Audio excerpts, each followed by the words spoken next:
El estudio estaba en silencio, apenas interrumpido por el zumbido de las cámaras y las luces calientes sobre los rostros tensos. De pronto, Rafael Correa golpeó la mesa con el puño cerrado y lanzó la frase que heló a todos los presentes: Milei, tú eres un peligro para América Latina, un experimento que hundirá a tu propio pueblo. El aire se partió en dos. La gente en el set contuvo la respiración. Milei, con el cabello revuelto y la mirada fija, esperó unos segundos. Y con una calma que resultaba insoportable para su adversario, respondió: el verdadero peligro son los caudillos que se creen dueños eternos de las naciones. Yo vine a romper esas cadenas. En ese instante, el público explotó entre aplausos y murmullos. Ese fue el choque que nadie esperaba ver tan temprano en el debate, y lo que verán a continuación solo irá en aumento.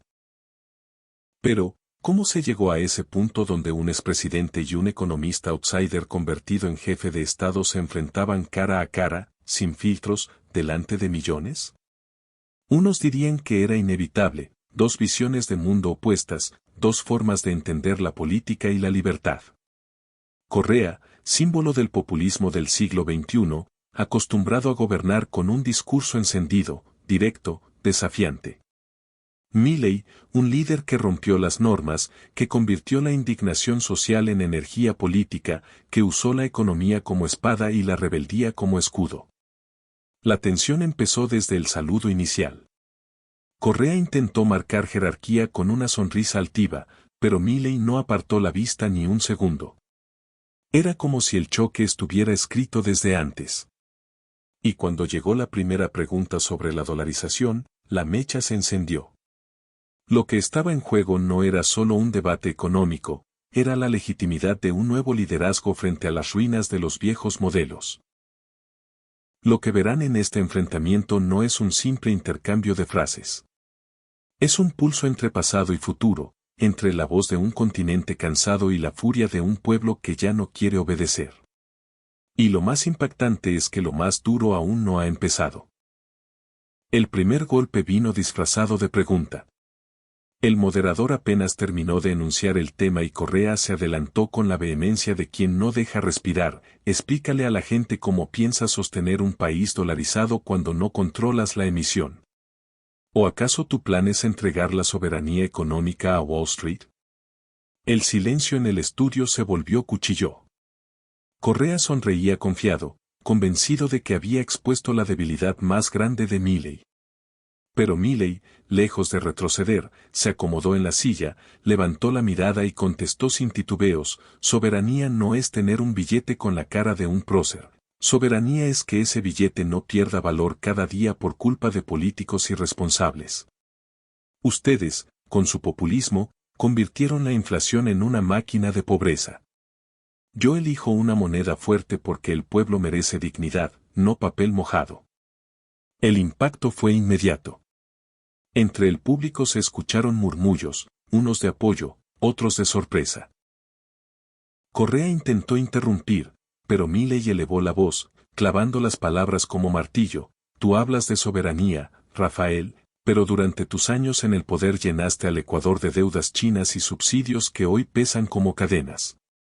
Eso no es soberanía, eso es hipotecar el futuro de generaciones. Correa apretó los labios. No estaba acostumbrado a que alguien devolviera el golpe con tanta precisión. Intentó girar el debate hacia la desigualdad, acusando a Milei de defender a los ricos.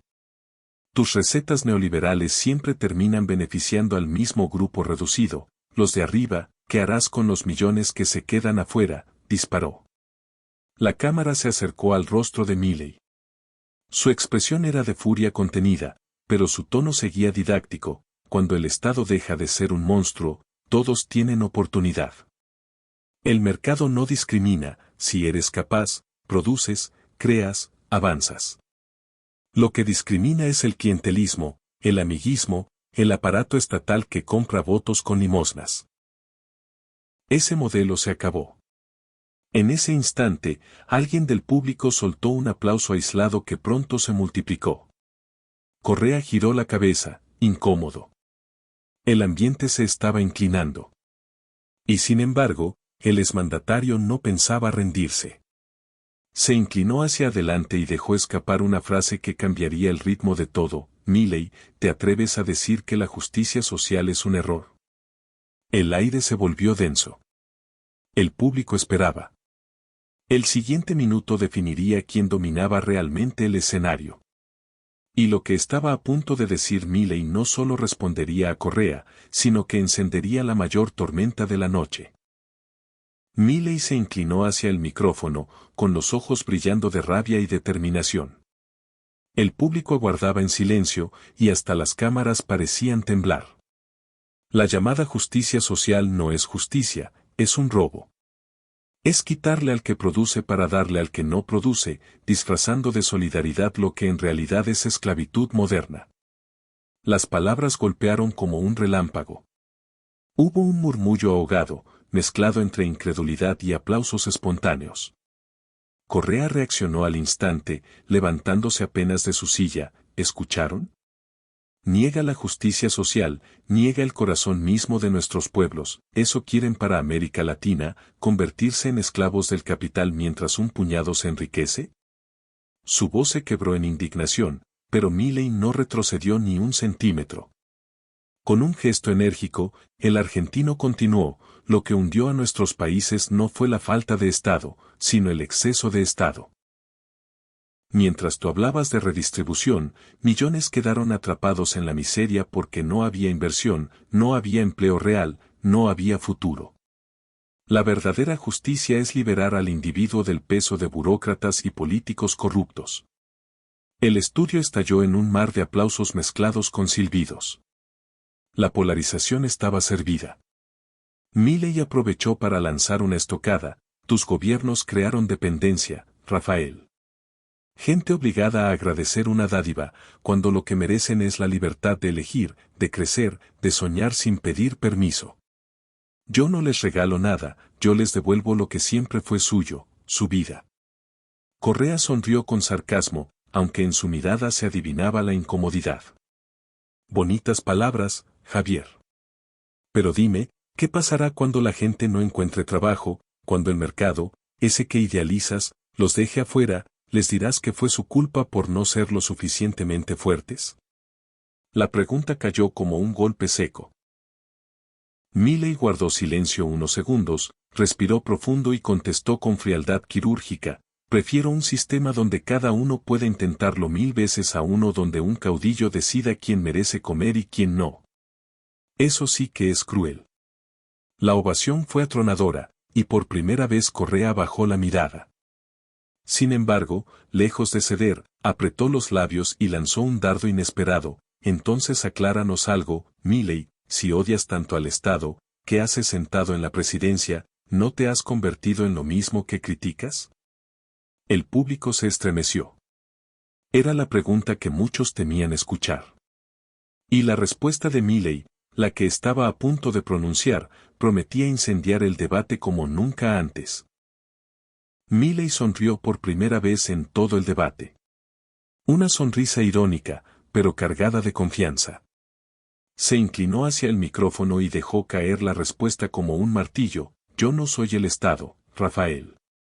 Yo soy el que vino a dinamitarlo desde adentro. Estoy aquí porque entendí que para frenar a la bestia había que entrar en su guarida. La diferencia es que yo no vine a alimentarla, vine a ponerle fin. El público estalló en aplausos y vítores. Correa levantó las cejas, sorprendido, incapaz de ocultar la incomodidad. El argentino prosiguió, con un tono casi didáctico: el poder no me pertenece. No soy dueño de nada. Estoy de paso, porque el verdadero dueño es el pueblo. Y mi misión es devolverle lo que ustedes le arrebataron con promesas vacías. Correa intentó interrumpir, levantando la voz: demagogia pura, hablas de dinamitar el Estado mientras disfrutas de sus privilegios. Pero Milley no se detuvo. Los privilegios son de los que se enquistaron en el poder por décadas, mintiendo con discursos populistas.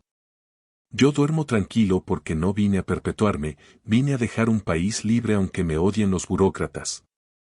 Esa es la diferencia entre un caudillo y un liberal. El moderador intervino: pero ya nadie lo escuchaba. Las cámaras se enfocaron en los rostros divididos del público, unos furiosos, otros embelesados. La tensión estaba al rojo vivo. Y entonces Milei lanzó una frase que se convirtió en trending instantáneo: yo no gobierno para la casta, yo gobierno para el individuo. Ese es mi único mandato.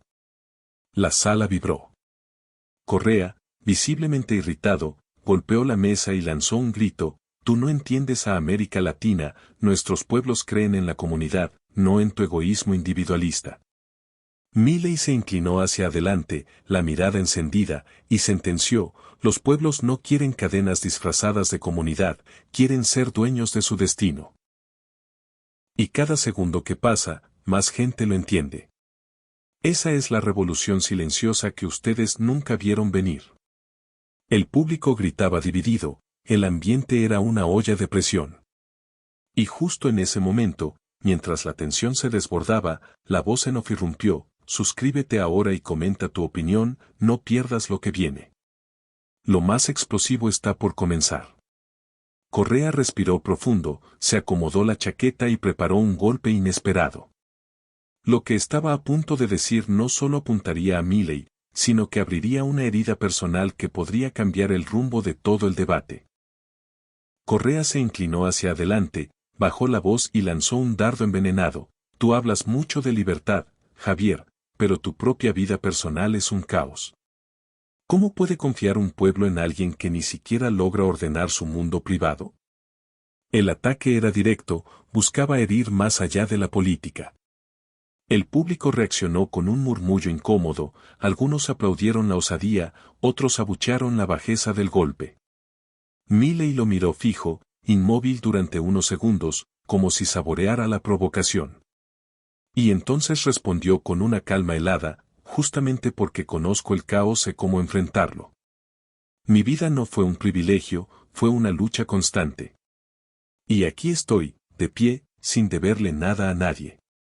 Eso es lo que me diferencia de quienes heredaron poder o se atornillaron en el cargo. El estudio explotó en aplausos. Correa, sorprendido, no esperaba que Milei usara su vulnerabilidad como fortaleza. Intentó contraatacar: no puedes gobernar con resentimientos personales. La política exige grandeza, no revancha. Pero Milei ya tenía la réplica lista: la grandeza no se mide en discursos vacíos, Rafael, se mide en actos. Y mi acto más grande es no haberme rendido nunca. Cada golpe que recibí me hizo más fuerte, y ahora esa fuerza la pongo al servicio de millones. El público coreó su nombre. Correa apretó los dientes. Sabía que el argentino estaba convirtiendo un ataque personal en un símbolo de resiliencia. Y entonces, en un giro inesperado, Milei se levantó de su silla, tomó el micrófono y caminó hacia el borde del escenario: ustedes saben lo que es sufrir gobiernos que les dieron la espalda. Yo también lo viví en carne propia. Por eso estoy aquí, para demostrar que sí se puede cambiar, aunque duela, aunque moleste a los de siempre. Las cámaras enfocaron a la multitud, que se levantó entre aplausos ensordecedores. Correa intentó gritar algo, pero su voz se perdió en el estruendo. El ambiente estaba totalmente inclinado hacia Milei. Pero justo cuando parecía que el argentino había ganado la noche, Correa levantó la mano y, con un gesto desafiante, lanzó su última carta: entonces dime, Javier, ¿cómo explicarás que tus propias medidas han provocado protestas masivas en las calles? ¿Cómo sostendrás que el pueblo está contigo cuando millones están afuera reclamando contra ti? El silencio fue absoluto. Todos giraron hacia Milei. La respuesta que estaba a punto de dar podía convertirlo en un héroe, o en un hombre derrotado ante su propio pueblo. Milei respiró profundo, dejó que el silencio se extendiera unos segundos más, y luego habló con la voz firme de quien no teme a la tormenta: las protestas no son el pueblo, Rafael. Son la casta desesperada, son los sindicatos que perdieron privilegios, los políticos que ya no pueden robar, los empresarios amigos que dejaron de recibir prebendas. Ese ruido es el llanto de quienes se quedaron sin caja, no la voz de los argentinos libres. El público rugió con aplausos, mientras Correa levantaba la mano pidiendo réplica. No tergiverses, Javier. Hablamos de familias en las calles, de trabajadores que no llegan a fin de mes. Tú gobiernas con un látigo y lo llamas libertad. Milei lo interrumpió con dureza. No, Rafael, yo gobierno con la verdad. Y la verdad duele. Duele desmontar décadas de populismo que acostumbraron a la gente a vivir de migajas. Mi deber no es mentirles, es devolverles la dignidad aunque cueste lágrimas. La cámara captó el rostro dividido del público. Algunos asentían con fuerza, otros movían la cabeza indignados. El moderador intentó calmar la tensión, pero Milei volvió a tomar el control. El cambio nunca es cómodo. Cuando se cortan los privilegios, los privilegiados gritan. Cuando se termina el saqueo, los saqueadores se disfrazan de víctimas. Eso es lo que ustedes hicieron durante años, Rafael, y hoy se les acabó la fiesta. Correa golpeó la mesa, irritado. Tus palabras son un insulto para los que hoy no tienen que comer. Milei se inclinó hacia él, clavando la mirada. El verdadero insulto fue haberlos condenado a depender eternamente de un Estado quebrado. Yo prefiero que un argentino pase un año difícil para tener décadas de prosperidad, y no décadas de miseria maquilladas con discursos bonitos. El público estalló en gritos y aplausos. Correa respiraba agitado, sabía que estaba perdiendo terreno, pero tenía preparada su jugada más peligrosa. Muy bien, Javier. Si tanto hablas de dignidad, cuéntale a todos aquí, ¿cómo explicas los informes que señalan vínculos turbios de tu entorno con grandes corporaciones extranjeras? ¿No es eso también casta? Un murmullo recorrió el estudio como un rayo. El ataque ya no era ideológico, era una acusación directa a su círculo más cercano. Milei apretó los puños. El siguiente minuto definiría si su figura salía ilesa o marcada para siempre. El estudio estaba en vilo. Las palabras de Correa habían dejado una sombra espesa sobre el ambiente. Milei apretó los puños, respiró profundo y se inclinó hacia el micrófono con una serenidad calculada. Cuando no puedes vencer con ideas, recurres a la difamación. Es el manual de los caudillos. Yo no necesito esconderme, mis cuentas son públicas, mis alianzas son transparentes.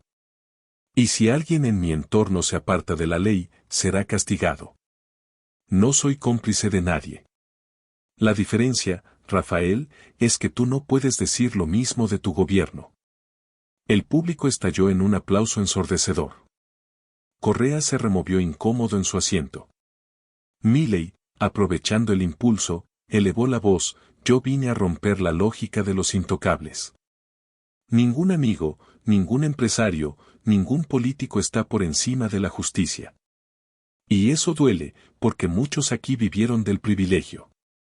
Esa es la verdadera batalla que estamos librando, pueblo contra casta, verdad contra mentira, libertad contra cadenas. La cámara hizo un paneo sobre los rostros del público, algunos emocionados hasta las lágrimas, otros furiosos, incapaces de aceptar lo que escuchaban. El clima era eléctrico. Correa intentó lanzar una última réplica. Tu discurso es puro espectáculo, Javier. No gobiernas, actúas. Milei no lo dejó terminar. No, Rafael. El espectáculo fue el tuyo, el de los líderes que hipotecaron países enteros con promesas falsas. Lo mío no es un show, lo mío es la revolución cultural que ya nadie puede detener. El silencio tras esa frase fue absoluto, seguido por una ovación que sacudió el set. En ese instante, la voz en off irrumpió con fuerza. Suscríbete y deja tu comentario ya, este es solo el comienzo. Lo que viene después será aún más grande. Correa, descolocado, bajó la vista y se limitó a murmurar algo inaudible.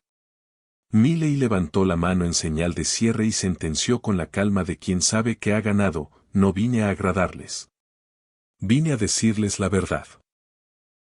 Y esa verdad, les guste o no, ya empezó a cambiarlo todo. Las luces del estudio se atenuaron, el murmullo del público se mezcló con el eco de esa última frase. El debate había terminado, pero la sensación era clara, algo histórico acababa de ocurrir, y la batalla de las ideas recién comenzaba.